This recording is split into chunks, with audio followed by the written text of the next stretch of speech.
Alors qu'un remaniement serait dans les tuyaux d'Emmanuel Macron, en ce début d'année 2024, Elisabeth Borne pourrait devoir céder sa place à Matignon.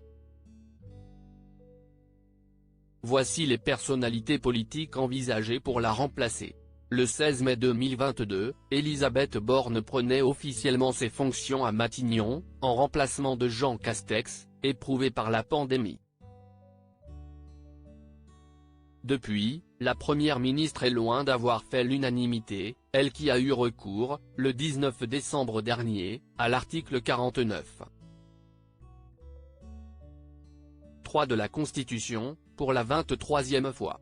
Depuis son arrivée au gouvernement, Elisabeth Borne a multiplié les polémiques, comme en novembre dernier, lorsque son comportement face à un enfant harcelé a été pointé du doigt.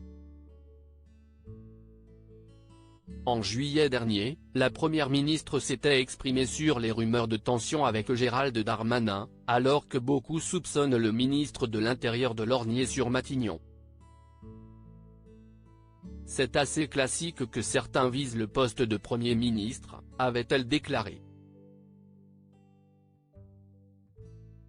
Interrogé sur sa relation avec la Première ministre, Gérald Darmanin avait quant à lui simplement avoué que leur lien était uniquement professionnel. Après 20 mois à son poste, Elisabeth Borne pourrait bien devoir faire ses adieux au gouvernement, selon les dernières rumeurs, alors qu'un remaniement approche en ce début d'année. Pourtant, lors de ses vœux de fin d'année, Emmanuel Macron avait tenu à remercier tout particulièrement la chef du gouvernement, qui pour remplacer Elisabeth Borne. Mais le président de la République aurait décidé d'appuyer sur le bouton rouge, selon les déclarations d'un membre du gouvernement à BFM TV. Pour un autre, le constat est clair, ça ne matche pas entre la première ministre et Emmanuel Macron.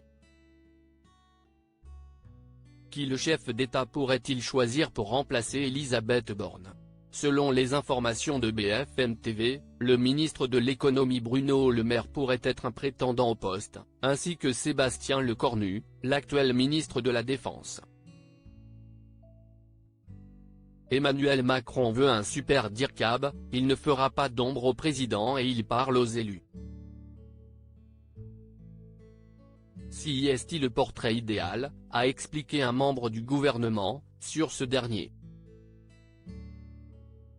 Parmi les successeurs potentiels d'Elisabeth Borne, l'ancien président de l'Assemblée nationale Richard Ferrand, ou encore l'ex-ministre de l'Agriculture Julien Denormandie. Réponse bientôt?